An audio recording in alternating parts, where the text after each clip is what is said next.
contactar y vamos entonces sumándolos a los diferentes grupos que existen. Y aquí tenemos esto, que quiero antes de empezar a hablar sobre Stephanie, darle las gracias a la comunidad de Bajo México, que les voy a estar compartiendo en el grupo el próximo webinar que tienen ellos, que guarda relación con temas constructivos, y también a la comunidad del sí de México. Esto lo vamos a estar compartiendo porque próximamente lo van a estar dando y tienen muy buenos temas que pueden ser de interés de todos nosotros en la comunidad. Bueno, sin más, me gustaría presentar un poquito y hablar un poquito acerca de nuestra expositora esta noche. Vamos a hablar un poquito de nuestra expositora Stephanie Nicole Boudny Ruiz. Me encanta la combinación que ella tiene profesionalmente como ingeniera civil y como abogada. Es panameña y su experiencia está enfocada en la gestión de contratos de construcción, resolución de disputas y cumplimientos contractuales. Ha gestionado contratos millonarios en proyectos como el Puente Atlántico y la primera terminal de gas natural en Panamá. Su conocimiento en arbitrajes, normativas contractuales y gestión de riesgo le ha permitido asesorar y liderar procesos en distintos sectores. Stephanie, que tiene título en Ingeniería y en Derecho, además cuenta con una maestría del concreto y docencia superior. Actualmente cursa una maestría en Derecho y Negocios Internacionales y también cuenta con certificación en gestión de proyectos y experiencia en coordinación de equipos multidisciplinarios. Ella nos acompaña hoy para compartir su experiencia en la gestión de contratos y la resolución de disputas de proyectos en infraestructuras. Entonces, sin más, pudiera hablarle yo un poco de la descripción de la charla, pero eso se lo voy a dejar a ella para que ella tome el escenario con este tema que honestamente, Stephanie, nos han llegado de diferentes países el interés que tienen por él. Así que es toda tuya la pantalla. Muchas gracias por aceptar nuestra invitación. Muchísimas gracias a ustedes por invitarme. Primero que todo, también muchas gracias a todos los presentes por tomarse este tiempo para aprender de un tema tan interesante que todos tocamos, que son los conflictos. A mí me encantan los conflictos, como Rubialca mencionaba, pues yo primero estudié ingeniería civil, me encanta la ingeniería civil, pero como que nací para ser abogada. Mi carácter es debatiente, entonces es buenísimo, es un match perfecto y Dios sabe cómo trabaja. Así que voy a empezar compartiendo pantalla para que me cuenten si vemos bien.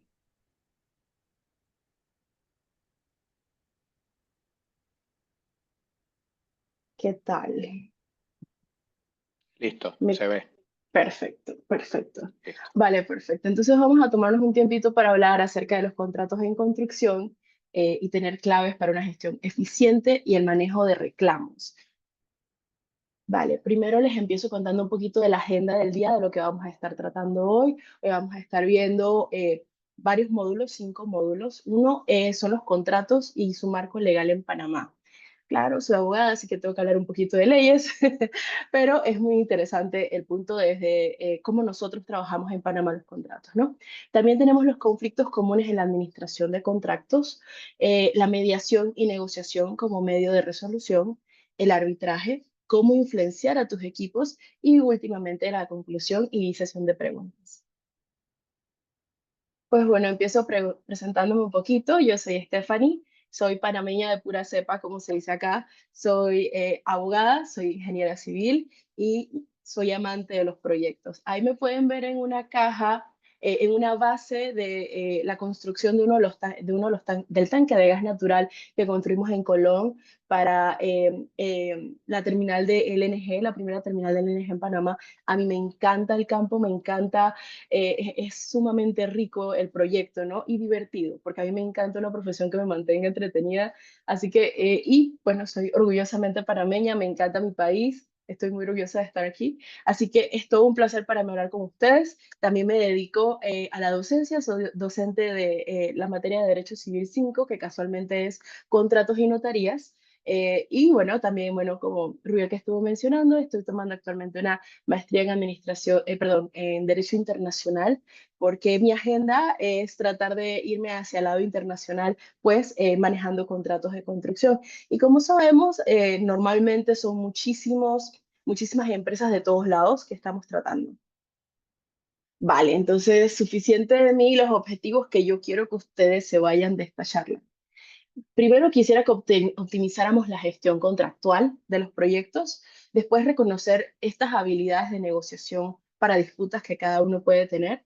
De tercero, asegurar una resolución eficiente de disputas y como cuarto, fomentar la transferencia de buenas prácticas a nuestros equipos, porque de todo esto quiero que salgan con una idea clara de qué tipo de conflictos normalmente tenemos, cómo podemos resolverlo, pero más importante que todo es cómo podemos decirle eso a nuestro equipo para que vaya trabajando realmente eficientemente.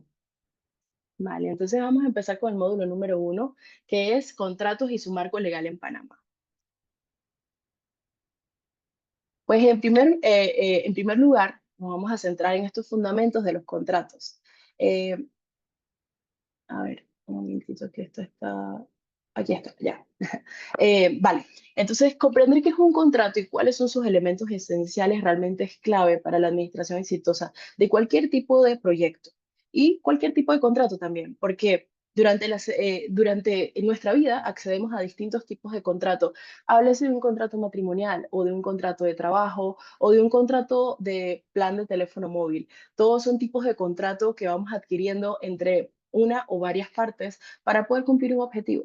Entonces, lo que dice el Código Civil de la República de Panamá en su título segundo de los contratos, en el capítulo segundo, el artículo 1105 dice que un contrato o convenio es un acto por el cual una parte se obliga para con otra a dar, hacer o no hacer alguna cosa. Cada parte puede ser de una o muchas personas. Entonces vemos que el contrato en esencia es un acuerdo de voluntades que genera obligaciones y derechos entre las partes. Este instrumento legal que formaliza las relaciones comerciales asegura que lo pactado entre varias partes se cumpla. Porque bueno, ya no vivimos en una sociedad en la que podemos estar confiando en la palabra del otro. Necesitamos un documento que nos garantice que se va a cumplir. Entonces, en el contexto de la construcción o de proyectos, un contrato no solamente respalda este acuerdo, sino que también establece la base sobre la cual se gestionan y supervisan todos los aspectos del proyecto. Y cuando digo todos los aspectos, es que tiene que estar cubierto todos los aspectos del proyecto. Entonces, en el artículo 1106 también nos dice que los contratantes pueden establecer los pactos, cláusulas y condiciones que tengan por convenientes, siempre que no sean contrarias a la ley, a la moral o al orden público. Entonces es muy importante también saber que en un contrato nosotros tenemos que tener entre las partes las cláusulas que van a estar dictaminando nuestro acuerdo. Otros puntos que mencionar es que en el artículo 976, perdón, se dice que las obligaciones nacen de los contratos y tienen fuerza de ley entre las partes contratantes y debe cumplirse al tenor de los mismos. O sea, es súper importante esta parte porque cuando tú estás firmando un contrato, tiene el peso, una fuerza de ley entre las partes contratantes. Y también en el 1103 se dice que deberá haber prueba por escrito en formato físico o su equivalente electrónico para acreditar contratos y obligaciones que valgan más de 5.000 balboas. Si no hubiera prueba por escrito o tecnológica almacenada conforme a la ley, no se admitirá prueba de testigos. Ok, perfecto. Entonces ya sabemos que es un contrato según la ley de Panamá. Excelente. Vamos a ver entonces qué son los contratos públicos y qué son los contratos privados. Porque ahorita estamos viendo este tema de bueno, si es un contrato con el gobierno, yo entiendo, pero ¿cuál es la diferencia? Vale. Los contratos de construcción públicos son los que se firman entre un Estado y una empresa, mientras que los privados se firman entre las partes. La contratación pública en Panamá es, entonces, bueno, les cuento un poquito de los contratos de construcción pública, que se firman entre el Estado, se realiza en nombre del interés público, están sujetos a regulaciones y procedimientos específicos y surgen de derechos y obligaciones para ambas partes. En cambio, el contrato de construcción privada se firma entre particulares y una de las partes se obliga a construir una obra determinada. Entonces, el contrato público, ahora sí, la contratación pública es el mecanismo que usa el Estado cuando celebra acuerdos con particulares para la prestación de servicios o el suministro de bienes. Este proceso abarca aspectos técnicos, presupuestarios, jurídicos y busca garantizar el cumplimiento de los planes y programas que tiene el gobierno. Perfecto. Entonces, ¿por qué contrata al Estado? Pues en cumplimiento de sus funciones. Puede ser entonces para proveer servicios esenciales como de salud, educación, infraestructura y todo lo demás. Diferente pues a los contratos privados que son para intereses privados. Las modalidades de contratación pública que tenemos en Panamá son contratación menor, que es hasta $30.000, licitación pública, que son de 30.000 hasta 175.000, licitación por mejor valor, que es donde el precio no está, sino que simplemente es para bienes, obras o servicios de alta complejidad. Compra por catálogo electrónico, que es el uso de un catálogo oficial para adquirir bienes y servicios, y se tira en la convocatoria normalmente al inicio de año, y también tienen otros, como la licitación abreviada, subastas en reversa, contratación por mérito. Perfecto, entonces, si tenemos claro que los contratos públicos y los contratos privados tienen que tener casi las mismas cosas, ¿qué realmente hace que tenga validez un contrato? O sea, si yo firmo un contrato, pero si no tiene estas cosas, es válido. Número uno, el consentimiento, porque el acuerdo debe ser libre y sin vicios, garantizando que ambas partes actúen de manera voluntaria. Importantísimo.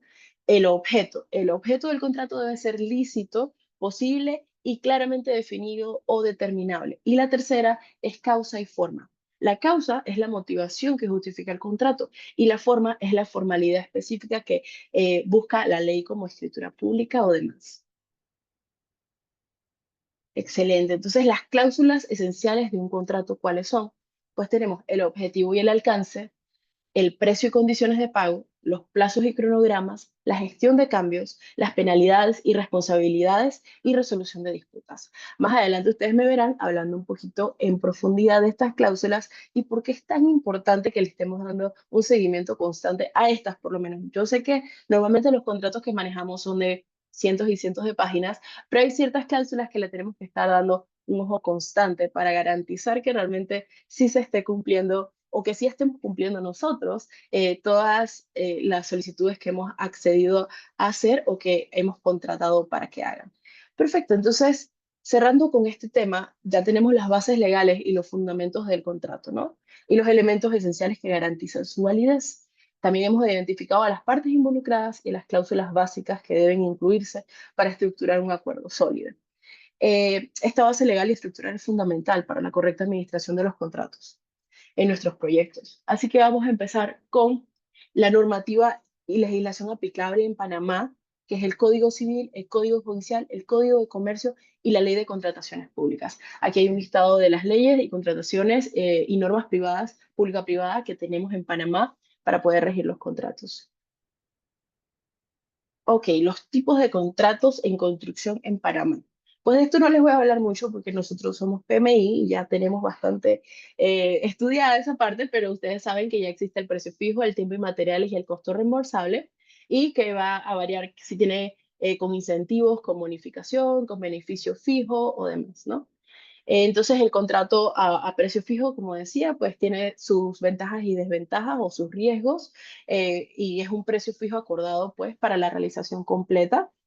Y tenemos el contrato de tiempo y materiales, también con ventajas y desventajas. El de tiempo y materiales es un poquito más que necesita participación de todas las partes para poder garantizar que realmente sí se está llevando a cabo correctamente. Eh, el contrato de costos reembolsables, que es que se reembolsa al contratista por los costos incurridos. Y también tenemos otros modelos contractuales y consideraciones, por lo menos recientemente en Panamá, bueno, no reciente, un par de añitos atrás ya hemos empezado con las asociaciones públicas privadas y los contratos de gestión colaborativos. Vale, entonces con el módulo 2 vamos a empezar a los conflictos comunes en la administración de contratos. Stephanie, una preguntita. Sí. Eh, ¿Cómo quieres que te hagan las preguntas? ¿Durante o al final? ¿Cómo te gustaría?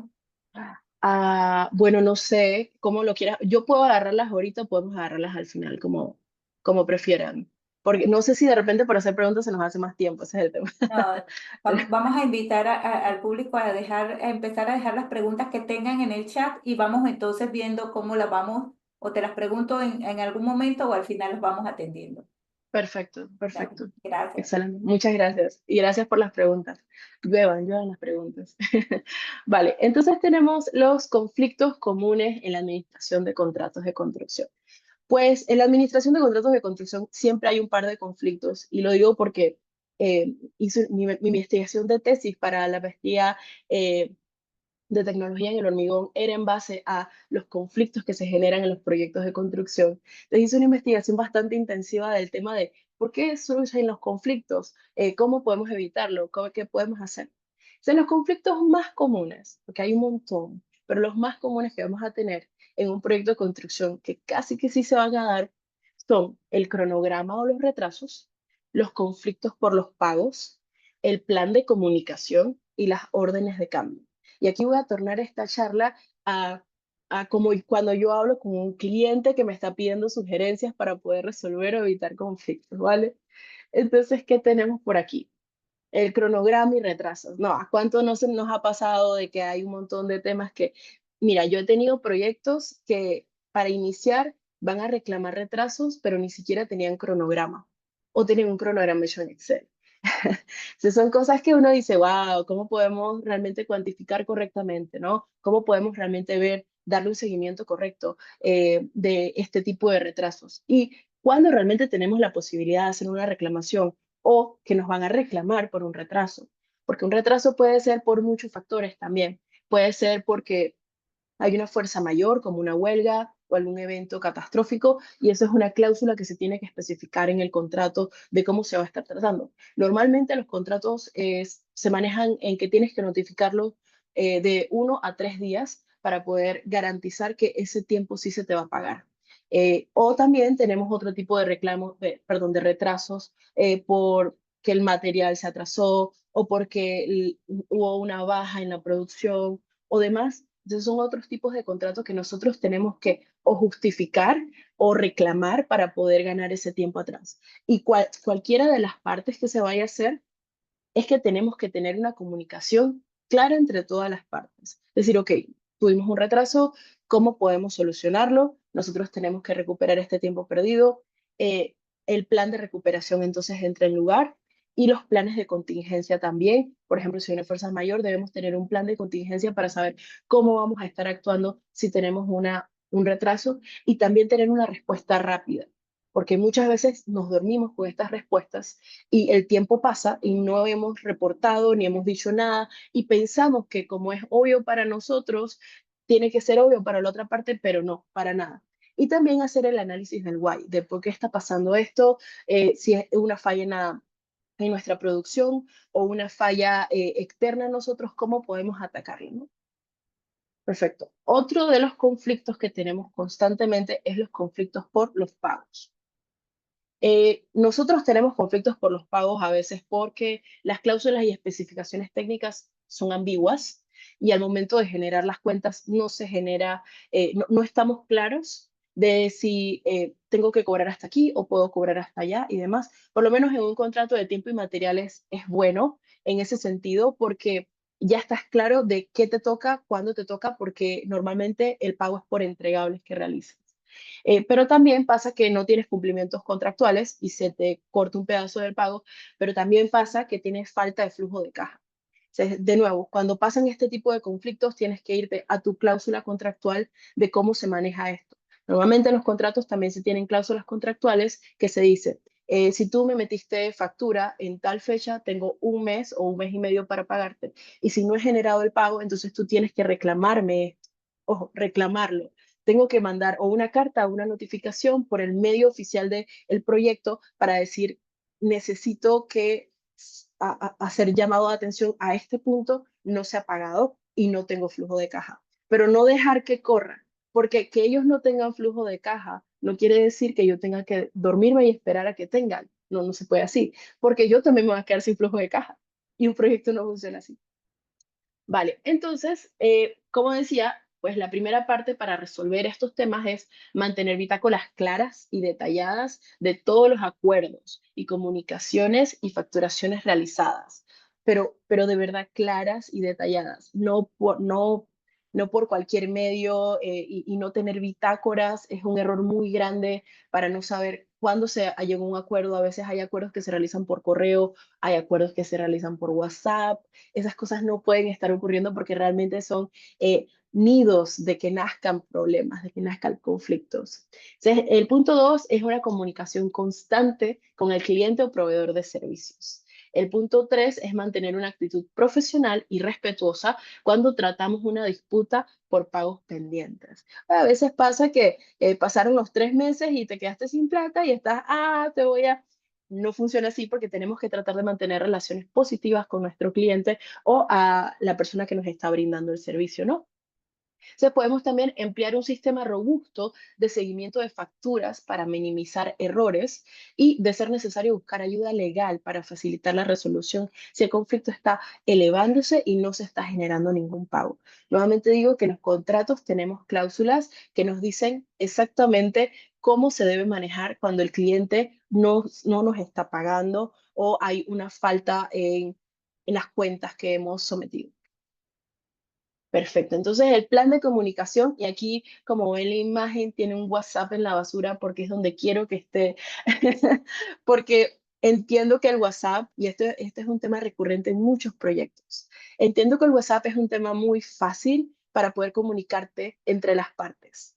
Sin embargo, legalmente, para poder tú corroborar que el WhatsApp es el que tú tienes, un screenshot o lo que sea, es realmente válido en un proceso legal, es casi imposible, porque tenemos mucha apertura con eso. Los WhatsApp se pueden editar, podemos editar la imagen, tenemos que ver, hay WhatsApp que desaparecen. Entonces, no es una manera formal, al igual que las llamadas telefónicas, para llegar a acuerdos, mucho menos comprometerse a voy a hacerte este trabajo y tú me vas a pagar más adelante y no llegamos a ningún acuerdo fijo, no firmamos nada, solamente es voz. No hagan eso. El plan de comunicación debe existir, debe estar en lugar. Y aquí les voy a poner un ejemplo de un plan de comunicación que debemos tener en los proyectos. Debemos tener, por ejemplo, si tenemos en la reunión de inicio de proyecto, quién es el que va, quién es el emisor, quién es el receptor, con qué frecuencia se tiene que realizar, cuál es el medio que se va a realizar y la descripción o contenido de lo que se va a estar dando. Y así tenemos que tener una matriz para cada parte que tenemos del proyecto. Con cada stakeholder tenemos que tener un medio de comunicación oficial para que las cosas queden por escrito y podamos en algún momento, si tenemos que sustentar, saber exactamente dónde está.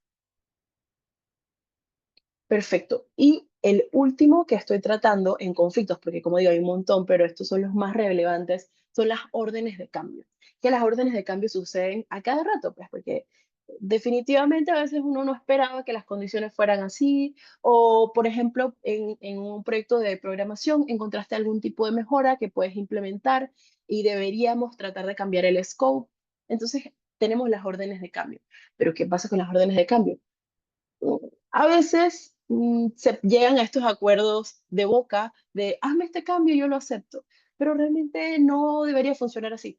Debemos tratar de tener también una matriz para llegar a una resolución correcta. Entonces, aquí tengo una matriz de razones comunes para órdenes de cambio en proyecto, ¿sabes? Incluye diseño, materiales, equipo, condiciones del sitio, contratos y regulaciones, errores de ejecución, optimización del proyecto. Hay un montón de opciones por las que podemos tener esa matriz de cambio, perdón, y qué impacto podríamos tener y cómo podemos manejarlo correctamente. En los contratos tenemos también cláusulas que se dice, cuando hay una orden de cambio, tenemos que seguir este proceso.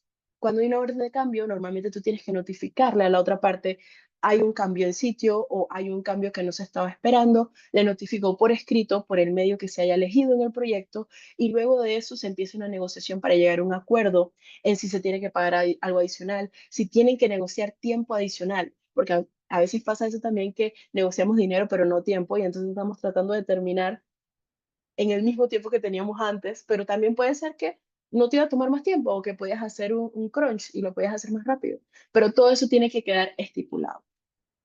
Perfecto, entonces ahora entramos al módulo 3, la mediación y negociación. Uf, Stephanie, es que de tanto conflicto no he podido llegar a ningún tipo de ajuste con la contraparte. Ok, perfecto, no hay problema. Vamos a la mediación y negociación con el cliente. Porque Al final necesitamos llegar a un acuerdo. Al final tenemos que enfocarnos en que estamos trabajando, aunque seamos equipos diferentes, para una meta en común y que debemos tratar de llegar a un acuerdo en el que podamos resolver, ¿no? Así que en mediación y negociación quería hablarles de conocer su estilo de negociación. Muchas veces tenemos el tema de que pues tenemos un estilo de negociación que no conocemos y que de repente imponemos ante la otra parte. Es importantísimo conocerse a uno mismo y entender, ok, yo soy un negociador colaborativo, me gusta el win-win, me gusta tratar de llegar a un punto en medio, pero la contraparte es asertiva y el asertivo quiere ganar bajo cualquier circunstancia. O soy más cauteloso y la verdad no quiero, prefiero no firmar nada, no aceptar nada y todo lo demás. Todos estos estilos de negociaciones tienen fortalezas y debilidades. Si identificas qué tipo de negociador eres y conoces tus fortalezas y debilidades, puedes aplicar correctamente tu estilo de negociación y tratar de llegar a un acuerdo. Pero el tema de los estilos de negociación y la negociación es todo un mundo. Y yo lo que les recomiendo como asistente al club de lectura es que busquen libros especializados para poder saber cómo puedo negociar, cómo puedo llegar a un acuerdo. Y esto es sumamente importante en los proyectos y que creo que no se le da suficiente profundidad. Entonces yo el que recomiendo, el libro que a mí me ha funcionado mucho es Never Split the Difference o Romper la barrera del no de Chris Voss y él nos explica ahí bastante sus técnicas de negociación. Chris Voss era un negociador para la FBI en situaciones de rehenes, así que es de vida o muerte. Y aquí tengo un pequeño resumen de los cinco tips más importantes que él pone y para poder llegar a una negociación efectiva.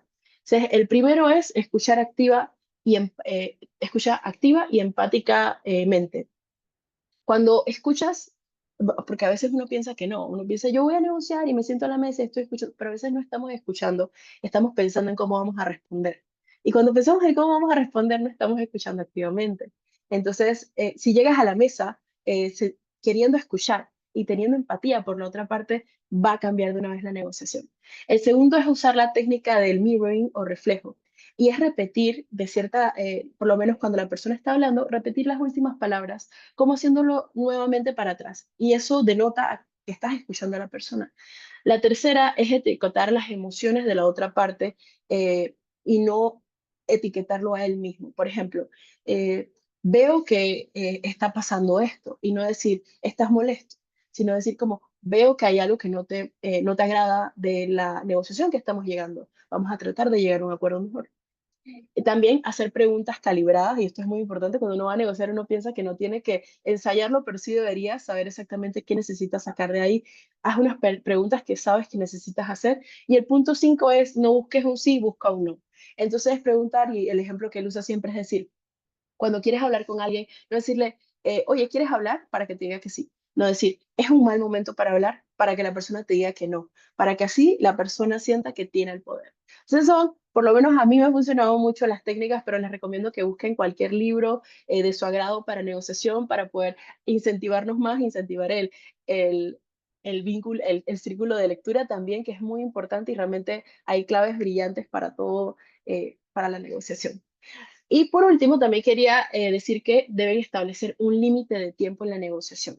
A veces pasa que por no querer llegar a un acuerdo, por el miedo de tomar la decisión y de las consecuencias, hacemos pasar el tiempo. Yo he tenido proyectos que se han retrasado mucho tiempo solamente porque cuando metieron un reclamo, la persona lo guardó y se fue de vacaciones. Y no le dijo a nadie y mucho dinero de reclamación.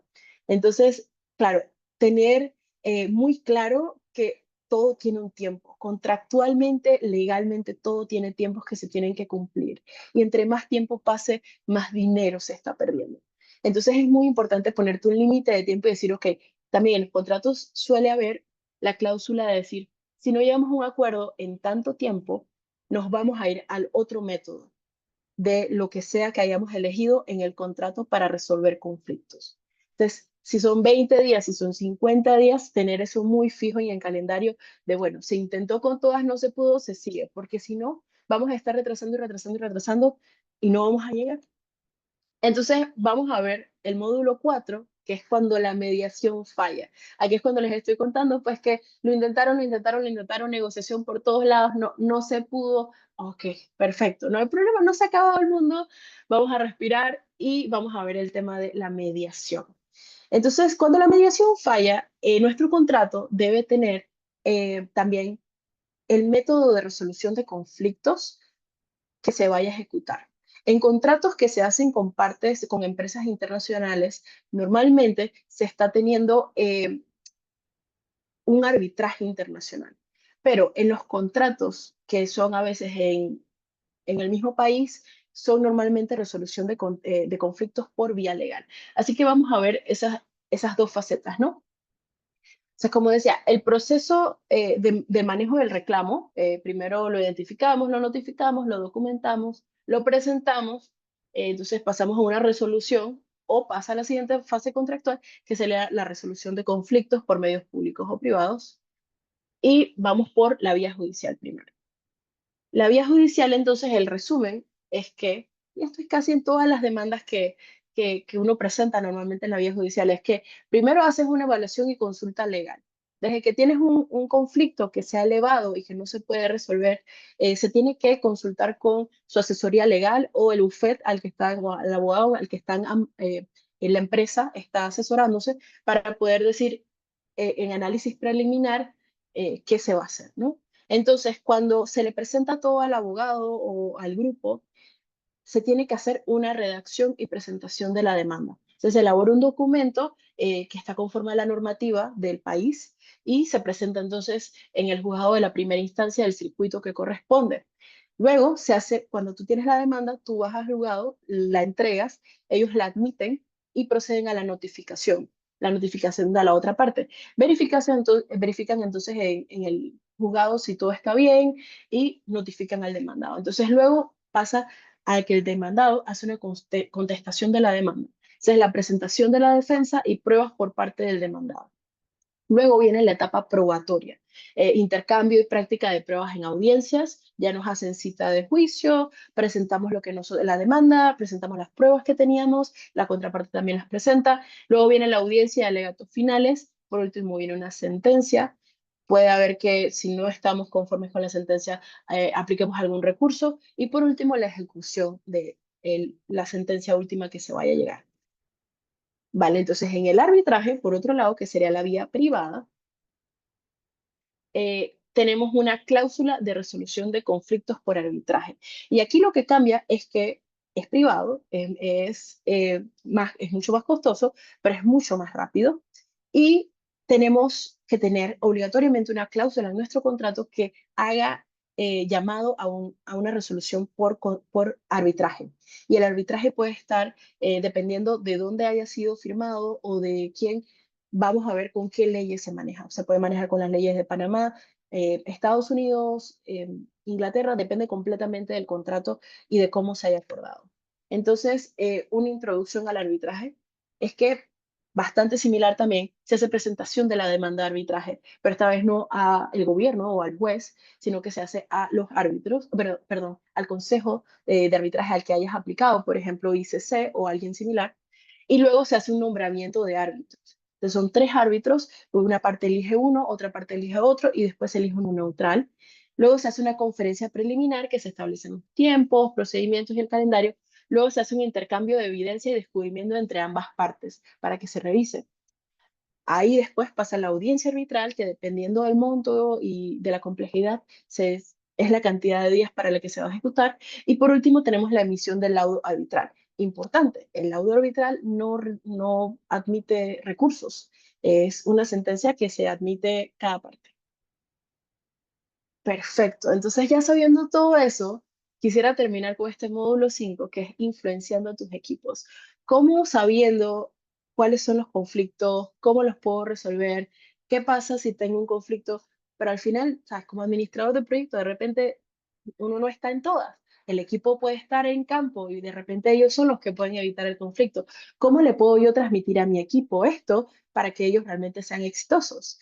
También evitando conflictos. Perfecto, entonces podemos tener ciertas estrategias. Capacitación y talleres, podemos organizar talleres internos, sesiones de formación periódica, realizar simulacros, es muy importante, hacer roleplay para practicar estas técnicas de negociación y resolución de conflictos, crear sheets o páginas eh, de tener como para el bolsillo para decir, ok, me está pasando esto, que puedo hacer esto y demás.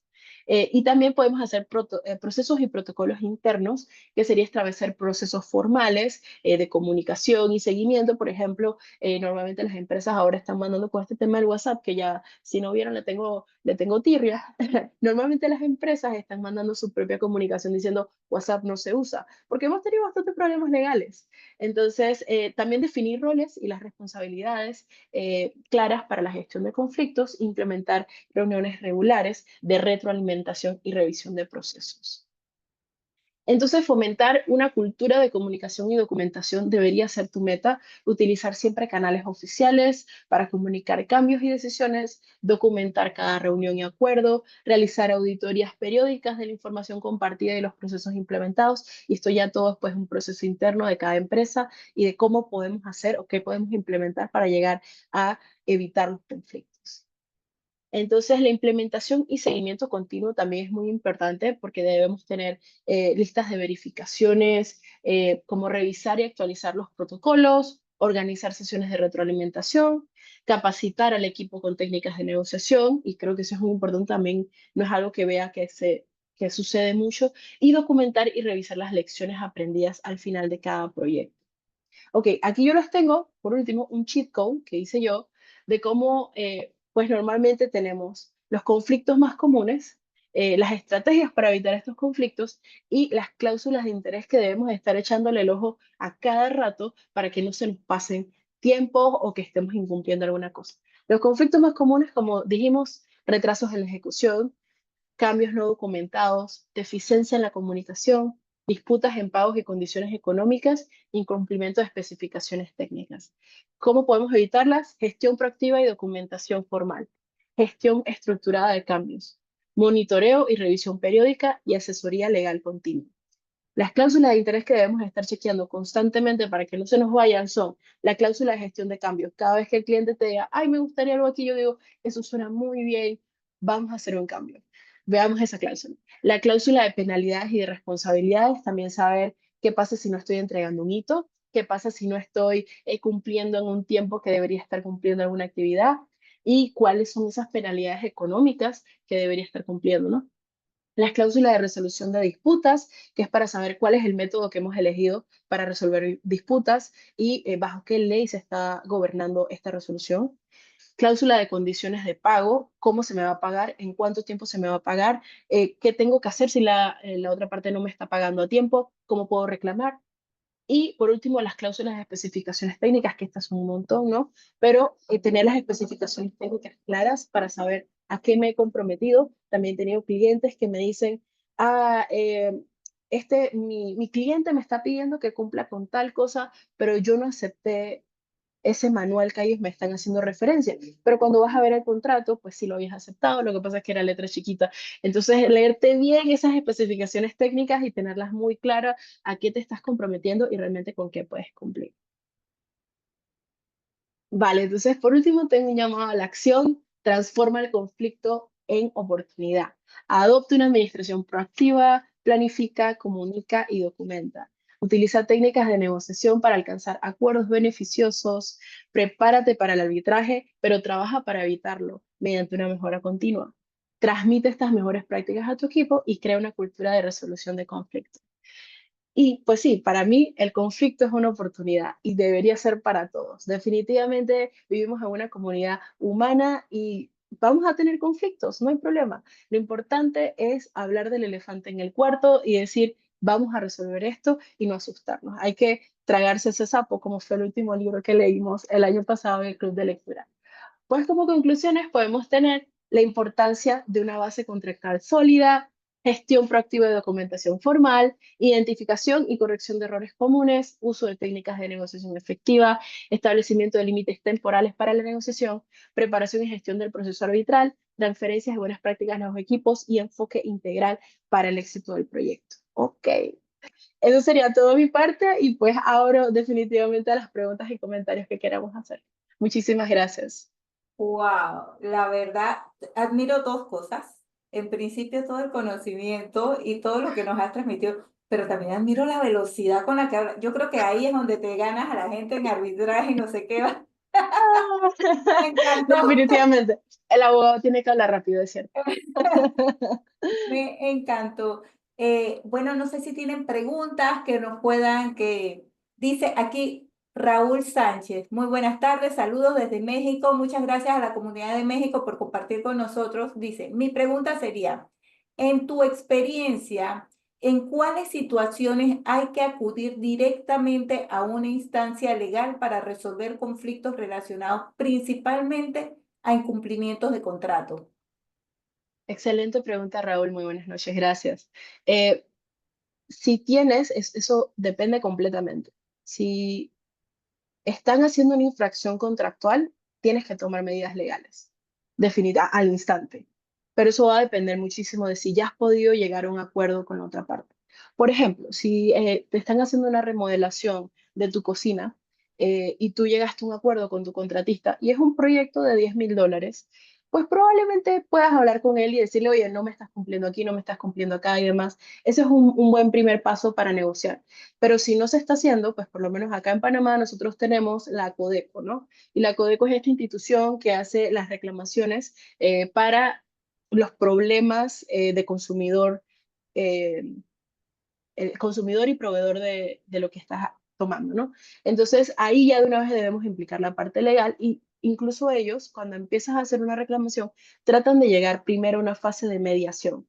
Pero a veces la mediación es más fácil y debe ser así. La mediación también debe ser con un abogado o con una parte que sea mediadora porque los ánimos normalmente están caldeados y a veces no se puede llegar a un punto intermedio. Pero si estamos hablando de una violación contractual, debes buscar asesoría legal al instante. Raúl, me deja saber pues en escrito eh, la respuesta de nuestra eh, presentadora esta noche.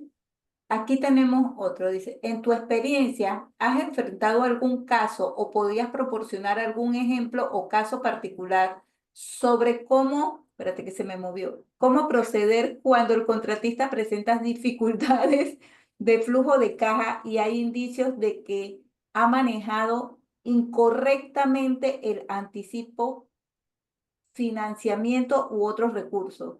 ¿Cuáles son las acciones legales y contractuales recomendadas para proteger los intereses del cliente en tales situaciones? Wow, buenísimo, muchísimas gracias también por la pregunta. Sí, tengo varias experiencias así. Es bastante común que, que haya conflictos por falta de flujo de caja. Y cuando tú tienes un proyecto así que estás llevando a cabo, tú sometes tu cuenta. Y normalmente la cuenta tú la sometes, ponte el 15 y ellos tienen un mes para pagarte. Al mes que a ti no te han pagado, tú debes estar, si en tu contrato se dice que tienen un mes para pagarte, o 15 días, o una semana, tú al instante que para, tú mandas una notificación por escrito diciendo, no se me ha pagado a la fecha la factura tal y se tiene que pagar a la brevedad. Se tiene que ver la cláusula para ver si hay algún tipo de tiempo que le tienes que dar una vez le notifiques. Normalmente también se le da un poquito de tiempo para que notifiques y que ellos puedan hacer. Si ellos regresan a ti diciéndote, no, lo que pasa es que no tengo flujo de caja, tú tienes que ir a una reclamación directa. Entonces agarras y metes una reclamación directa diciendo, no, yo no puedo. Y normalmente, si a ti no te pagan y hay una factura o facturas que te tienen pendiente, tú tienes que tener una cláusula donde se diga que puedes detener tu trabajo completo, CIS. Y si tú tienes que hacer que tienes que desmovilizar a tu equipo o tienes que moverte porque al final no se está dando un flujo de caja y ellos después te pagan y después te piden regresar, tú tienes que hacer el cobro adicional por desmovilización y movilización nuevamente. Entonces, es mejor que paguemos a tiempo, pero sí se tiene que tomar de una vez acción, no dormirse y seguir trabajando, porque lo que vas a hacer es formar una bola más grande de deuda o de mal flujo de caja que va a tener tu empresa porque la otra empresa no tiene flujo de caja. Y lo peor de todo es que digamos que la empresa no se declare en bancarrota. ¿qué haces? Después de que le diste 3, 6 meses de trabajo gratis, tienes que entonces agarrar una acción legal grande para poder ver de dónde vas a poder quitarle a quien sea algo. Entonces, lo mejor es que apenas no se está dando pago, pares el trabajo si es posible con tu contrato. Y si no tienes una cláusula así en tu contrato, te recomiendo que la agregues. Y también eso es muy importante, las adendas en los contratos, se me pasó, pero las adendas en los contratos son vivos. Nosotros tenemos que estar constantemente revisándolos, constantemente viendo qué podemos agregar, qué podemos, que hay cosas que de repente pensamos al inicio que se podían hacer y no se pueden hacer. Son adendas que se tienen que hacer y se tienen que hacer por una adenda, porque la adenda tiene el mismo peso que un contrato, no una orden de cambio, no, tiene que ser una adenda. Así que esa sería mi respuesta con ese tema. Deja de trabajar lo antes posible y trata de cobrar también lo antes posible. Una cosita que me apunté cuando empezaste el webinar es la carta de reclamo cuando no te pagan. Nunca se me hubiera ocurrido, de verdad, las personas generalmente esperan, meten la cuenta y esperan. 1 mes, 2 meses, 3 meses, 4 meses.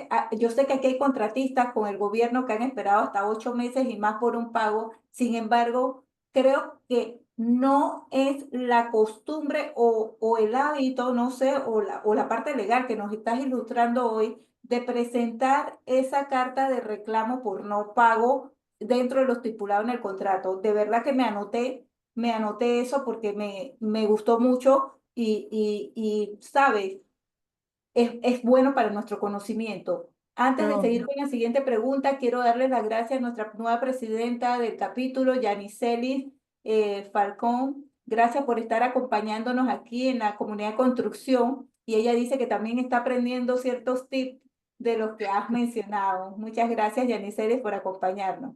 Vamos a gracias. ver al final, teníamos otras preguntas. Dice, saludos desde Medellín, una presentación muy bien desarrollada. Mi consulta es, ¿cómo logro capitalizar el manejo de conflictos en un proyecto que no tiene estructura de cambio y los dueños por cuidar sus intereses generan más conflictos con el equipo de gerencia y más adelante será con la comunidad? Wow. Mm. Es Ariel Bustamante. Me falta la de Edwin Teira. Ahorita te la leo. Vale, vale, perfecto. Ok, lo que entiendo de la pregunta, porque no sé si la estoy captando bien, pero ¿cómo puedes hacer para resolver conflictos cuando los mismos dueños de la empresa están generando más? Mm. Es así, más o menos. ¿Es así, Ariel? ¿Puedes abrir el micrófono un momentito y nos compartes? ¿Nos amplías? Ah, sí, dice, por chat dice que así, es Ok, así. ok. Vale, vale, perfecto. Vale, excelente pregunta, muchas gracias. Bueno, ahí tenemos un tema importante porque hay cosas que sí se salen de nuestro control. Yo también he asesorado a muchos clientes que les puedo decir claramente, yo soy consultora, así que normalmente cuando voy a un proyecto nuevo, yo tengo una mente fresca de que no sé lo que está pasando. Cuando se me retroalimenta de qué es lo que está pasando y puedo ver un patrón claro de que, sabes, los mismos jefes o los mismos dueños son los que están causando esto, yo tengo que hacérselos ver de alguna manera. Tengo que hacerles ver, mira, el proceso que tienes aquí no está funcionando, está generando más conflicto, esto te va a repercutir en tu flujo de caja o estamos perdiendo negocio acá por esto. Tengo que hacérselo ver de una manera. Sin embargo, ellos son los que al final tienen que hacer los cambios. Porque yo pues llego y puedo decirles y sugerirles cómo podríamos mejorar, pero al final ellos son los que van a tener que tomar la decisión de hacerlo. Es como cuando vas al terapeuta y él te dice, deberías ir por este camino y tú sabes que quizás tenga razón, pero si tú no tienes como la mente de querer hacer ese cambio en ese momento, no lo vas a hacer. Así que si es así, si es un proyecto en el que cada vez se están generando más conflictos y eso, wow, no sé, diría que no es un ambiente bueno profesionalmente, porque al final, ¿cómo vamos a avanzar? ¿Qué vamos a hacer? A mí no me malinterpreten, a mí me encantan los conflictos, pero no que se generen del aire. O sea, el conflicto es algo que simplemente surge porque la vida está viva. O sea, hay cosas que cambian, hay simplemente cambia la perspectiva de lo que teníamos, cambian las variantes que habíamos pensado que íbamos a tener. Sin embargo, toparse con personas o compañías que están generando conflicto simplemente porque sí, te Es un metiste tema. con un buffet de abogados, no sé. Ok. Mira, tenemos un comentario de Edwin Teira, dice, la importancia de incluir en los contratos de construcción una buena cláusula o convenio de arbitraje para evitar cláusulas patológicas. En efecto, es un poco de lo que nos llevamos hoy, Edwin, que debemos revisar y estar en constante revisión de este documento. Y más allá de eso, me encantó el tema de que el taller de atención de estos conflictos y cómo manejarlo para nuestro equipo, porque hay veces, y me encantó eso, nosotros creemos que solo la gerencia es la que debe estar atenta a este tipo de situaciones legales y de conflictos y todo nuestro equipo, por lo que le entendí a Stephanie, debe estar involucrado para llegar incluso a evitarlo. Y esos talleres de verdad es una iniciativa que lo dejo abierto para que todos los capítulos de PMI pudiéramos considerarlo en algún momento, preparar o dictar talleres en torno a este tema, al tema de negociación de conflicto y cómo evitarlos. Mi consulta dice Germán Ramés Castillo, mi consulta era más hacia el caso inverso en caso de proteger al cliente. Germán, discúlpame, se me fue la parte donde empezaba tu pregunta. Ah, esa ya la contestamos, sí, ya la respondimos. Dice Germán Cabral, ¿qué desafíos contractuales tenemos como líderes de la construcción para afrontar tiempos donde el proyecto no llega a madurar la solución, ya que están comenzando tareas tempranas en obra? Dice que él nos manda un saludo desde Argentina. Vale, un placer desde Argentina, excelente. La pregunta me gustaría leerla bien. ¿Te la leo? ¿La Era, lees tú? sí, porfa, sí, Dice, ¿qué desafíos contractuales tenemos como líderes de la construcción para afrontar estos tiempos, en estos tiempos debe ser, donde un proyecto no llega a madurar la solución, ya que están empezando etapas tempranas en la obra? qué desafíos contractuales. Vale, eh, definitivamente creo que el desafío contractual más grande que tendríamos ahí es priorizar, porque si se están desarrollando tareas tempranas en la obra y al final no se está teniendo ese tiempo donde el proyecto ha madurado. O sea, yo pienso que un proyecto puede estar siendo trabajado a medida, desarrollado a medida que se está construyendo. El tema ahí es que estás construyendo una casa, diré, que cada vez al dueño se le ocurre hacer algo diferente, y algo diferente, y algo diferente. Entonces va a tener un proyecto eterno y no va a funcionar. No va a ser tan eficiente y al final va a tener un sobrecosto muy grande. Entonces creo que el desafío contractual sería poner prioridades y poder, que para mí serían los hitos y decir, ok, tenemos que cumplir tal, tal, tal antes de empezar con otra tarea, porque en los proyectos hay tantas actividades que nos perdemos en el multitasking. Entonces, priorizar qué es lo que realmente debemos estar atacando y tener a todo el equipo a bordo con en qué estamos trabajando. Tenemos una pregunta de ahora un poco relacionada con un tema que vimos en el Congreso que tiene que ver casi con riesgos emergentes. Dice, una pregunta, ¿cómo podemos protegernos legalmente con situaciones inesperadas como el COVID o la guerra en Ucrania cuando suben los precios del hierro y ya tienen un contrato previo firmado previo, pues? Esa es Perfecto. la pregunta de ella. Perfecto. Por ejemplo, ahí lo que se tiene que estar viendo tienes que tener un histórico, tienes que buscar un histórico del precio pasado del hierro, por ejemplo, y el precio actual del hierro, y hacer una relación de que la guerra o el COVID fue lo que estuvo afectando a esto. No solamente, por ejemplo, con el COVID, hay muchísimos estudios ya que pueden determinar, pues, el parado que hicimos, cómo tuvimos que observar, no sé qué. Por ejemplo, te digo, en COVID yo tenía un proyecto que le tenía que entregar a Caja de Ahorros, yo como contratista, y me tocaba justo traer vidrio templado, y en Panamá todo estaba cerrado. Entonces me metieron una reclamación a mí porque no había entregado la oficina que estaba haciendo a tiempo. Y decía yo, no, no hay locales abiertos en Panamá. Y que tuve que entregar yo las noticias impresas junto con mi respuesta a la reclamación. No hay, y escribirles una carta diciendo, oye, no hay, las empresas no están abiertas. Yo he hecho pedido de este vidrio a Costa Rica para que me haga la entrega acá, pero no puedo hacer más nada, ¿sabes? Entonces ya una vez se notificó y yo respondí a eso, se se diluyó el problema. Pero sí hay que mantener un récord. Por ejemplo, también lo digo para cuando hay una huelga. Si tú tuviste una huelga, es una fuerza mayor.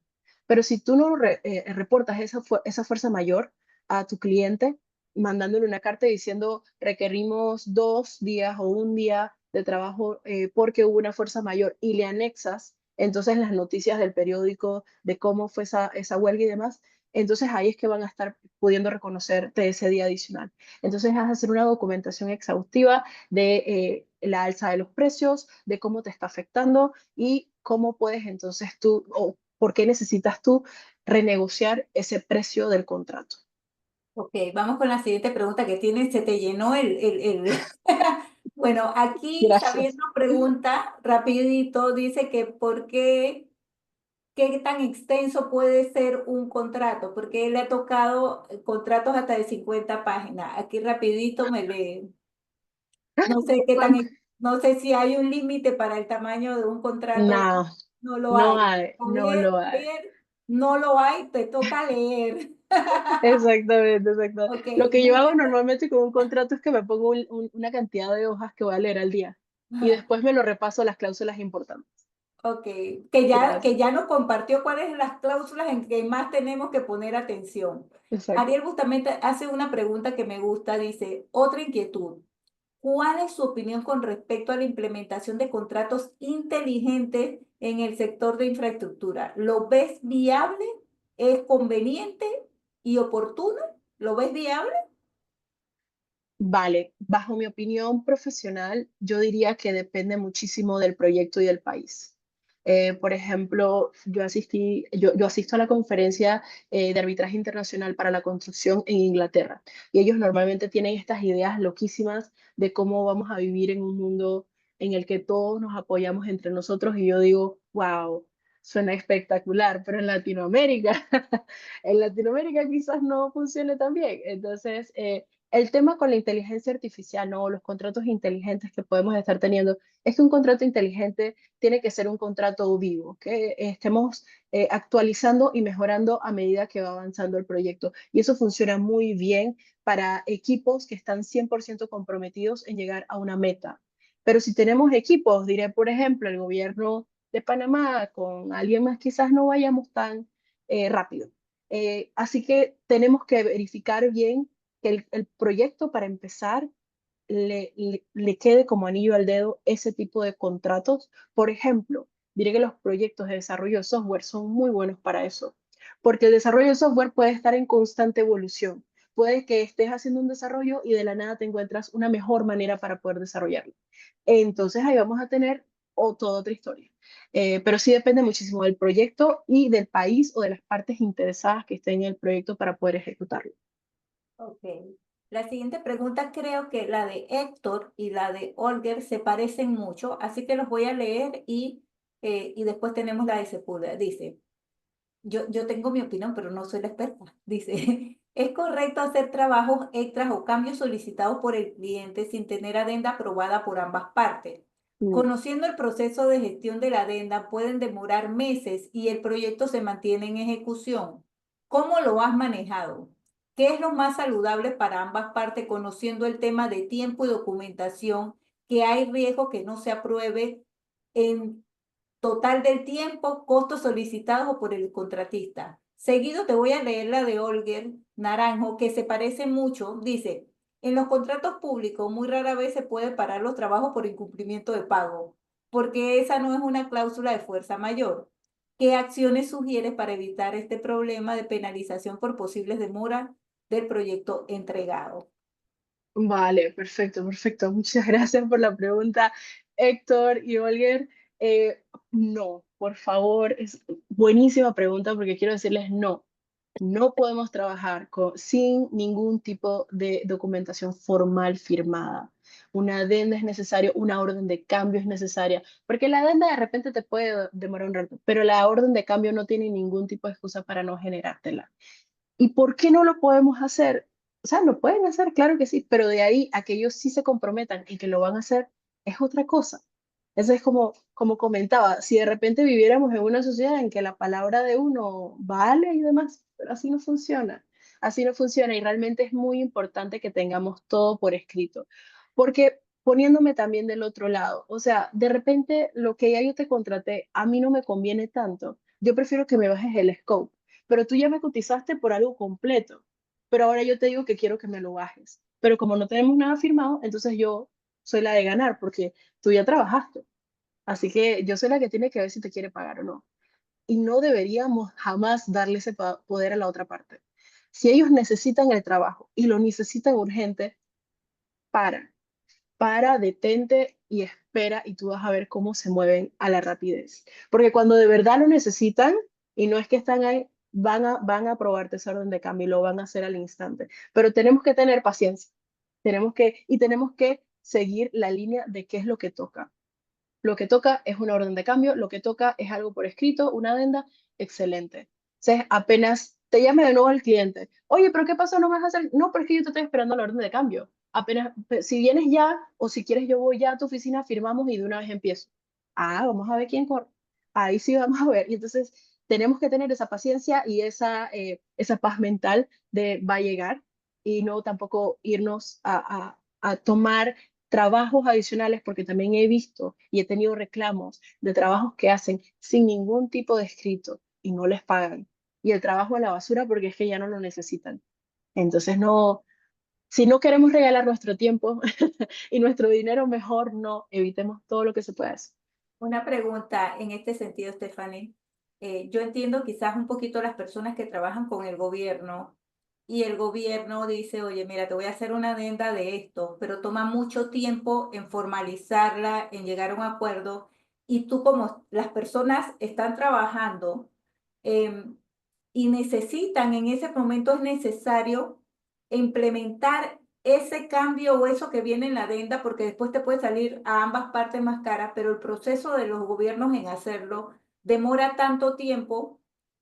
¿Qué se hace en este caso? ¿Se tiene una nota de ellos? ¿Existe mientras se procesa la adenda, mientras se procesa la orden de cambio? Porque al final, por ejemplo, en Panamá, en efecto, una orden de cambio la puedes hacer más rápido, pero al final esa orden de cambio tiene que ir metida en alguna adenda para terminar de tomar la formalidad y todo esto. En este caso, que creo que es el caso que está preguntando Héctor y Olguera, ¿cómo, qué es lo más saludable? ¿Qué nos sugieres hacer cuando estos contratos son con el gobierno y nos toman estos tiempos? Buena pregunta. Muchísimas gracias, Bielka.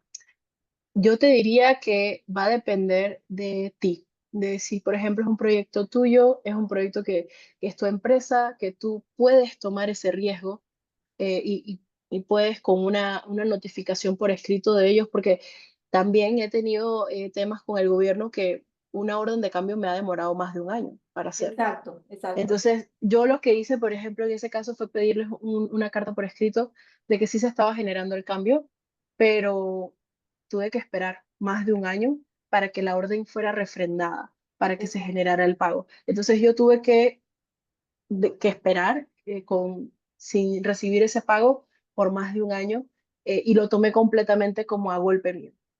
Pero bueno, dije, hay que hacerlo, ni modo. Pero si hay posibilidad de que tú desmovilices o que tú digas, no, yo no puedo hacer eso así, de repente sería una de las opciones. Y también yo recomendaría, y es difícil porque es gobierno, pero tratar de conversar, tener esa reunión con las contrapartes y decirle, y ser honesto, y yo no puedo hacerte esto porque no tengo nada que me garantice que sí estás. bajo esto. Y probablemente ellos tengan alguna manera de poder garantizarles a ustedes que van a cumplir. Porque con el gobierno es algo un poquito diferente, ¿no? El gobierno normalmente si se comprometen a hacer una orden de cambio o una adenda, ellos lo hacen, pero sí toma un proceso. Pero que te den garantía de que el proceso está en ejecución y no es que ellos están esperando ver qué pasa. Exacto. Normalmente a veces la hacen también porque la aseguradora la pide para la intención. Tengo Es una verdad. pregunta de Luis Sepúlveda, dice, en experiencia con los contratos FIDIC y NEC, recomendaciones en su uso. Ah, claro que sí. Eh, Acá en Panamá, por ejemplo, no utilizamos casi nada, pero en Europa es otra cosa. O sea, el FIDIC, el libro rojo, perdón, es tu manual para poder ejecutar correctamente las obras. Sin embargo, ahora los NEC le han ganado un poco. O sea, los NEC ahora se están metiendo muchísimo y es el tema este de que hay el cliente se involucra mucho más en el contrato que antes. En el FIDIC tenías completamente claro qué era lo que tenías que ejecutar, cómo ibas a estar ejecutándolo. Y lo bueno de los FIDIC y lo bueno de usar un contrato FIDIC es que todo está hace tanto tiempo hecho que al final casi que no tienes espacio para poder irte por otros lados. Entonces, el contrato rojo, perdón, el libro rojo de FIDIC, a mí me parece una herramienta súper buena para Latinoamérica. El NET, sin embargo, pienso que todavía lo podemos estar utilizando en Europa o demás, o en proyectos donde realmente, pues, por lo menos en proyectos privados, donde se tenga confianza, donde sí se vaya garantizado, donde haya pólizas de garantía de la otra parte o algo así, de repente se puede estar garantizando eso. Pero el contrato rojo, si es un contrato complejo, definitivamente váyanse por el FIDIC. Bueno, mira, tenemos una preguntita más, creo, antes de, porque estamos sobrepasados, pero es que las personas, es necesario, es necesario. Excelente, no, excelente. Dice, hola, buenas noches. Este es Eduardo Ramírez. Hola, buenas noches. Excelente presentación. Consulta. Cuando en el contrato contempla fianzas de anticipo y fianzas de cumplimiento, ¿cuál sería el criterio para ejecutar la fianza? Es decir, nunca me ha tocado tener que ejecutar la fianza. Me gustaría saber según su experiencia. Eduardo. Vale, perfecto. Buenas noches, Eduardo. Excelente. La fianza de anticipo y la fianza de cumplimiento. La fianza de anticipo debiste haberla ejecutado porque esa es la que te dan al inicio para poder iniciar el proyecto. Normalmente cuando tú vas a iniciar un proyecto, y esto es un tema un poquito más de seguros, de manejo de seguros, pero la fianza de anticipo es la que se te da, tú sabes, al inicio de un proyecto, a ti te da tu cliente o la persona que te contrató un porcentaje de dinero para que puedas empezar. Pero si tú no empezaste el proyecto o fallaste o demás, entonces tu cliente tiene que hacer fianza de anticipo, reclamar esa fianza de anticipo que le debiste haber pagado a una aseguradora para que se le devuelvan ese dinero que te prestó al 0% de interés. Y la otra, que es la fianza de cumplimiento, es básicamente lo mismo. Si realmente tú tuviste que haber pagado una fianza de cumplimiento de que sí ibas a ejecutar el proyecto como dijiste que lo ibas a ejecutar en el tiempo que dijiste que lo ibas a ejecutar, pero si no se hace, entonces el cliente tiene que reclamar esa fianza de cumplimiento a tu aseguradora diciendo el proyecto no se cumplió en los tiempos o las especificaciones que se tenían, así que se cobra. Esas serían las maneras. Pero ahí te recomiendo que vayas también con tu aseguradora, ellos son los que deben estar clarito con todo eso. Ok, una más y cerramos. Dice, muy Vale, buenas noches, por favor compartir la grabación, si lo vamos a compartir. Vamos a compartir la presentación si Stephanie nos la hace llegar, que espero que sí. vale, Dice, sí. ¿pueden ampliar información de cláusulas de garantías técnicas y pólizas posterior a la recepción del entregable? Ok, perfecto. La otra pregunta bastante de seguros, pero cláusula de garantía, Técnica. garantías técnicas y pólizas posterior a la recepción del entregable. Bueno, las cláusulas de garantía técnica sería la que tú estás diciendo que lo que estás entregando está cumpliendo con las especificaciones técnicas que dijiste que ibas a entregar. Entonces tienes que tener una cláusula que esté ligando a la otra parte que sí esté cumpliendo con lo que dijo que iba a cumplir. Puede pasar mucho que de repente en sitio no y hay bastantes conflictos por esto. Dijiste las especificaciones técnicas que necesitabas, por ejemplo, un hormigón de una especificación tal. Y cuando vas a ver y te hacen las pruebas de laboratorio, una vez ya está vaciado, no es ese. Entonces tú agarras y dices, no, esto no era lo que yo pedí, no está dando los resultados. Y entonces tienes que ver tu cláusula de garantía técnica, de ver qué es lo que se estaba estipulando, cómo puedes entonces hacer esa corrección, qué tipo, por lo menos, de mejora, o si se va a tener que tumbar la estructura que habían vaciado, por ejemplo, para poder garantizar, y eso es lo que te está garantizando esa cláusula de garantía técnica, que sí se va a cumplir lo que tú contrataste o lo que la otra parte contrató. Y la póliza posterior a la recepción del entregable, póliza posterior a la recepción del entregable. Eso sí, No de la- repente, sí, no, yo también estoy, como la póliza después de haber hecho la entrega del proyecto, porque después de un entregable, bueno, diré que un entregable es parte del proyecto, pero tú tienes pólizas para que se garantice que después de cierta cantidad de tiempo tú estás cumpliendo, o que la obra realmente se ejecutó correctamente. Porque, no sé, digamos que tú contrataste una pintura en tu casa y te garantizaron que ibas a tener un año, entonces tú dices, bueno, esto es un ejemplo muy básico, porque ya si tienes una póliza de ese tipo es porque es un proyectazo. Y la pintura se cae, entonces tú tienes pues que reclamar eso, porque realmente tú tienes que tener eh, una garantía de que el proyecto realmente sí se ejecutó como tú estabas esperando y que está durando el tiempo o el tiempo de vida que tú le habías dado. Bueno, Vale. y creo que cerramos póliza de estabilidad de obra, creo que a algo se refiere. Bueno, Ah, esto, bueno, le doy las gracias, te doy las gracias, Stephanie, por excelente gracias. presentación. Honestamente, bueno, esperaba